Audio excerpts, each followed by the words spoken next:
Do you think sales is a bad word? When you hear the word sales, I wonder what images come to mind.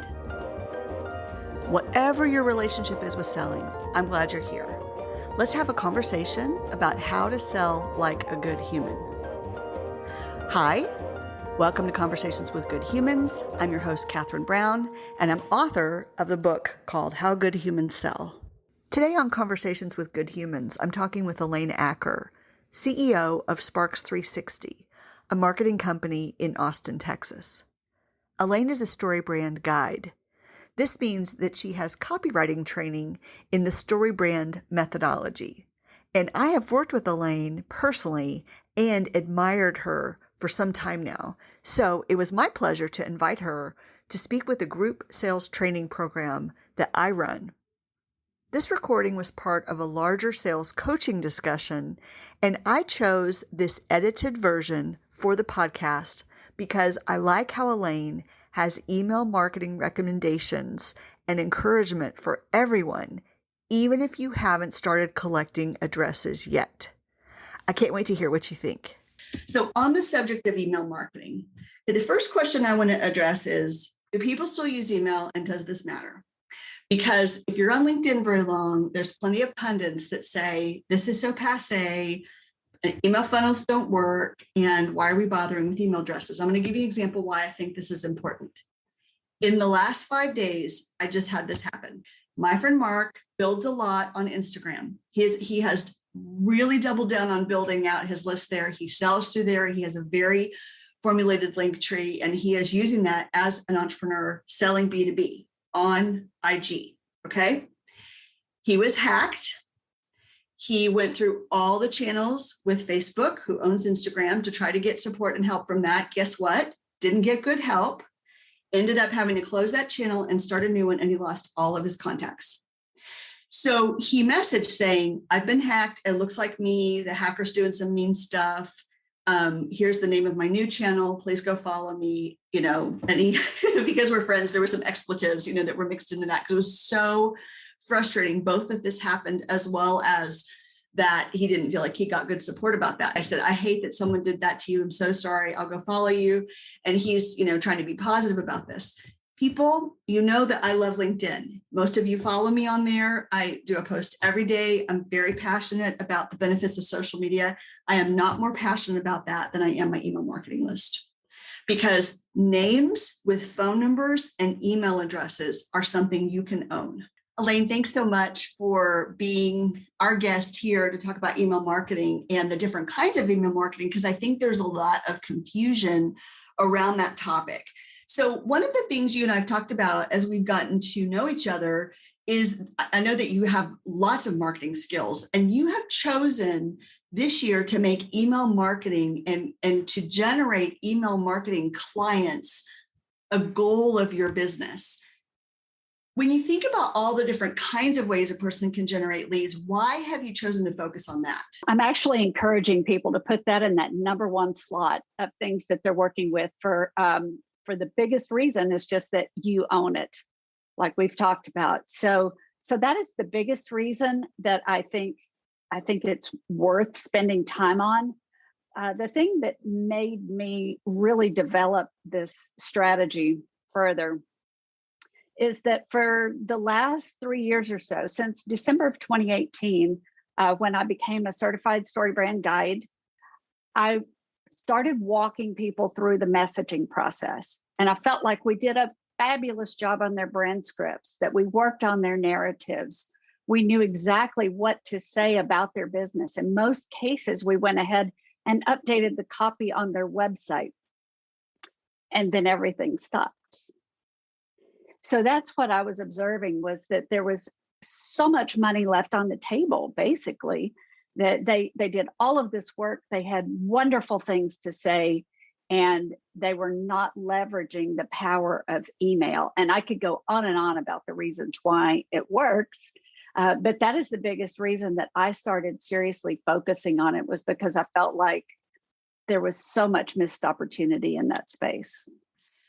Elaine, I think you might be getting to this later, but I want us to be sure to give an example of how when people have gone back to their customer list, you have some numbers to share about the kind of sales people have made just by rekindling some of those relationships via email.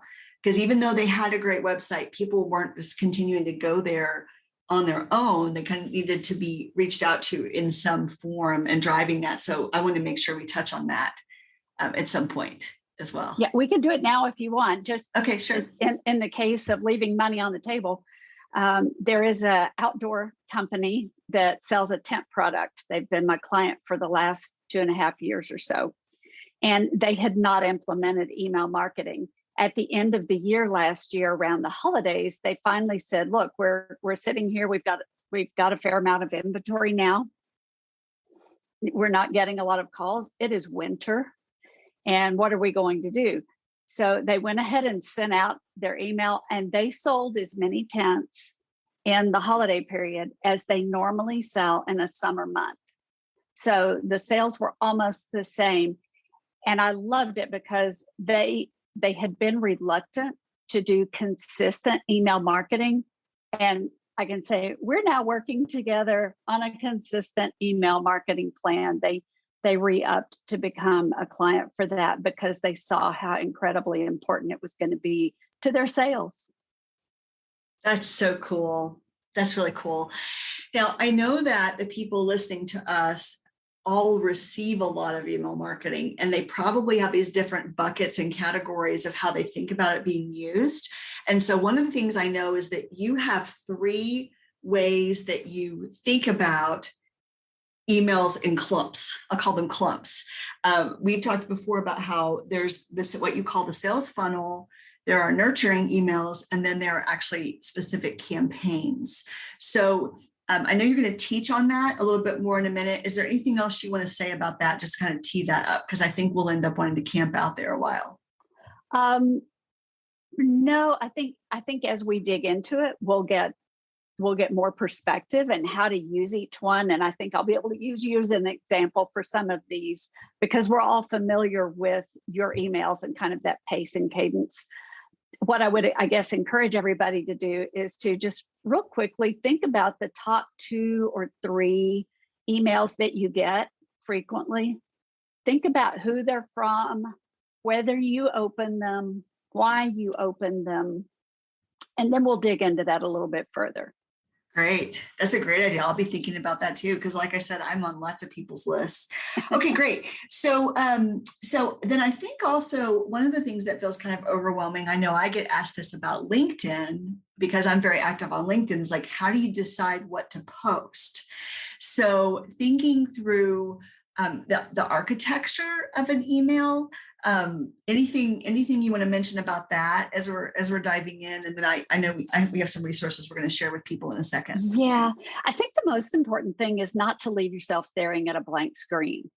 Spend a little bit of time developing some content ideas ahead of time so that you have a resource, a library that you can turn to. This is one that we did for the Cookbook Creative. And if you'll look at this spreadsheet, it's just a Google Doc. So this is, I know it looks colorful and complicated. It's not. This is as simple as it gets. And I'm happy to share this at some point if you like. But I go through the year and I put all the dates that are relevant to me on the top.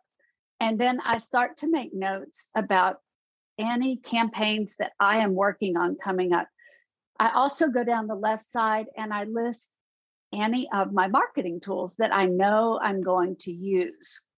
This is just my big picture. And I need one place where I can look and see what's going on and see if I've left any gaps. But here's what I wanted you to see, is that I didn't wait till the day I needed to post something to go in and come up with all kinds of ideas. So I went in here and I said, okay, I know I don't want to sell to people all the time. I can't send them a sales email every week. What can I talk about that brings value to them? And so I went through the things that seem most related to what I want to say, our perspective on cooking. And so I scroll over here and I've got recipes and memories, food experiences, holiday tips. That I talk about family cookbooks and some of the how-to, We can talk about famous cookbooks. We can do chef interviews and an article, how to get organized. So all of a sudden, this list gets pretty long. Here's another quick example. Over here on my own on Sparx360 marketing, where I do email marketing for people. I said, what can I do for people that's worth it? Well, I can share an asset. I can send something out. And sometimes you hear that as a lead generator. And you may even think of the email marketing piece that you're going to have later as a lead generator, but really you're sharing a valuable resource. So I try to share the asset. I might recommend a tool that I've come across, issue a challenge, which that can be a call to action, but that's a call to their action. So for example, I did one recently on, in fact, was it today or yesterday? I did one on a challenge to come up with several different subject lines, to treat subject lines as though they were headlines, and come up with, say, 10, even 15 before you settle on the right one. Because that subject line is the way you're going to hook people and bring them in, get them to open the email and engage with you. So I think that's really important. So that was one of my challenges. Tips, books, marketing, things like that. So that's just a quick overview, but that's what keeps me from sitting at the computer going, oh my gosh, I said I was going to post 3 times and I didn't do it. So what do I do next? So that's that part, Catherine. I think just having a resource that you have created so you know what to talk about and when puts you way ahead of the game. That's awesome, Elaine. One of the things that Elaine and I did is we talked ahead of time about this because I said, Elaine, my experience so I would call myself a business owner, then a sales professional, and then a marketer.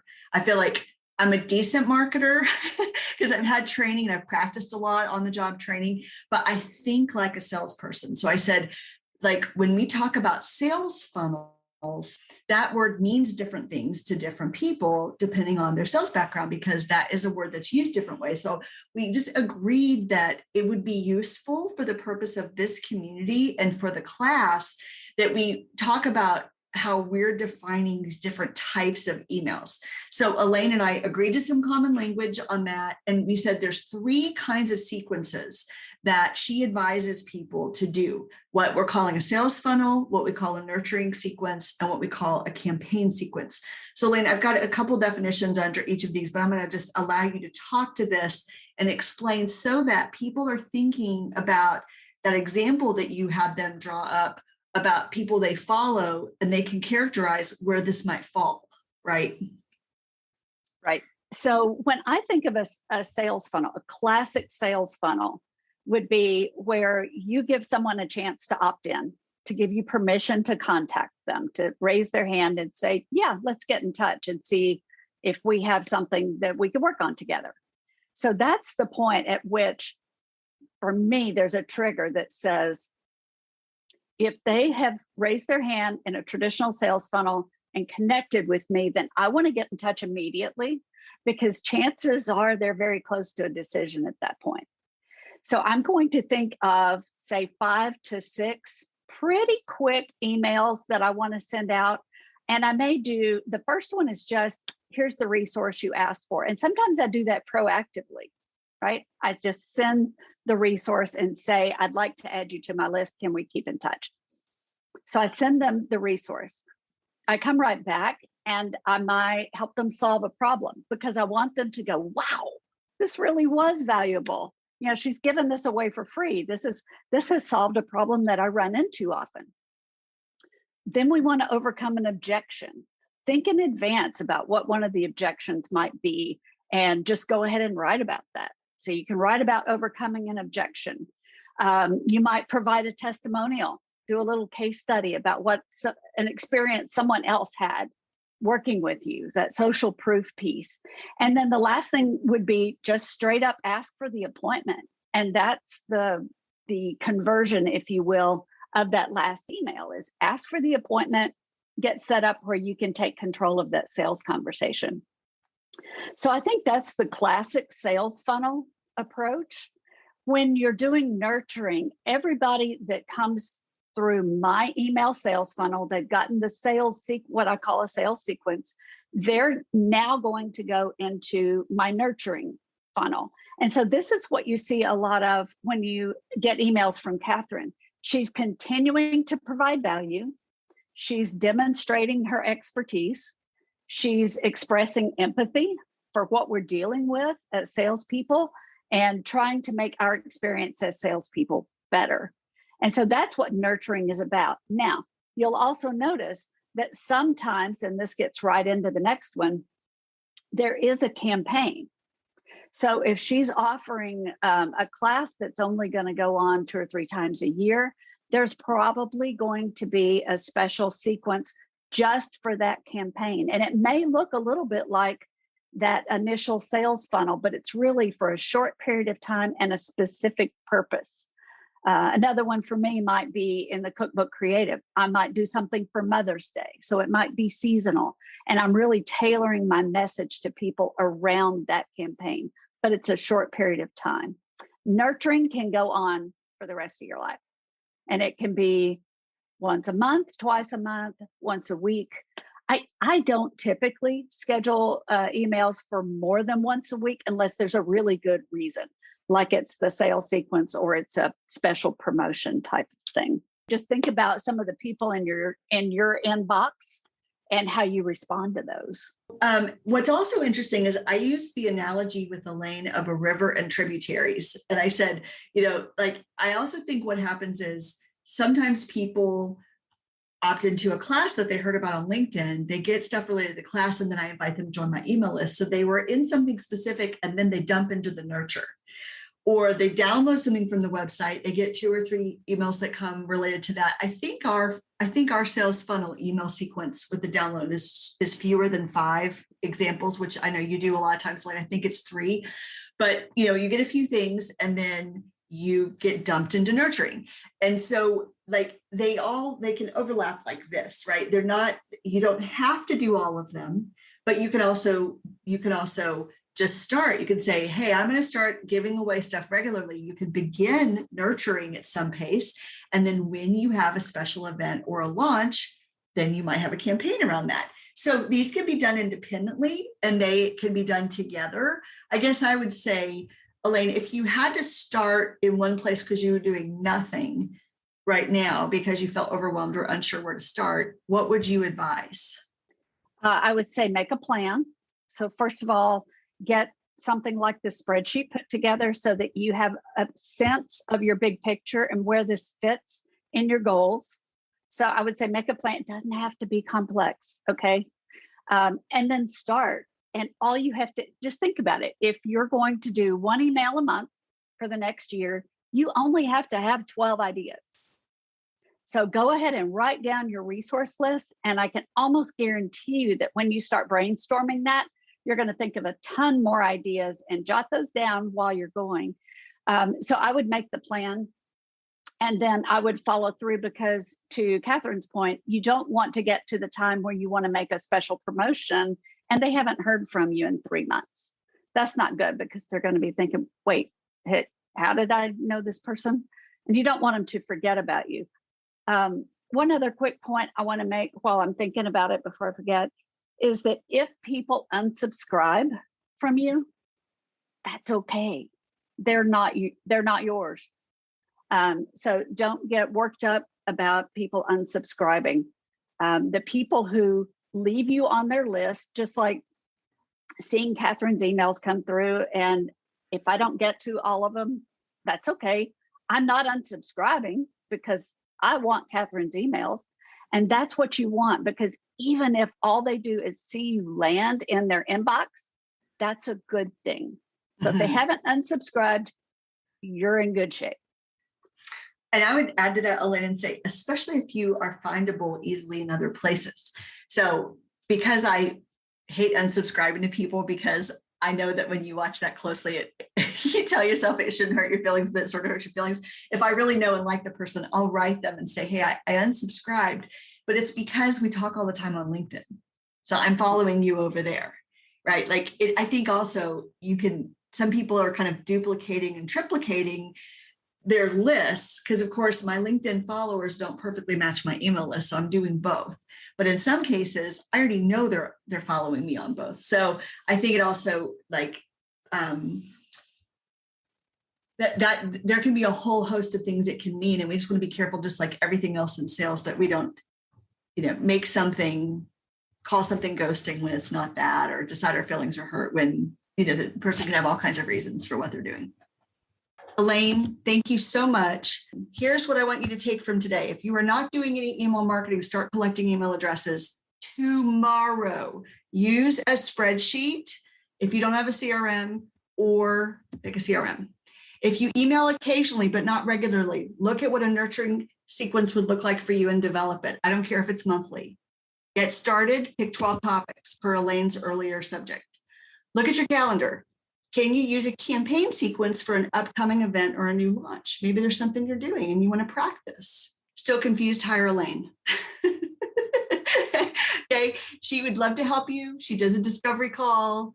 Thank you. She did this as a favor to us, and she is growing her email marketing clients, and we love to have you reach out to her. And I have used her, as you all know. She project managed and oversaw all the copy we did for my book launch. I'm so glad you joined us today. If you would like me to come and speak with your organization about how to sell like a good human, please contact me through the website howgoodhumanssell.com. Thanks, and talk with you again.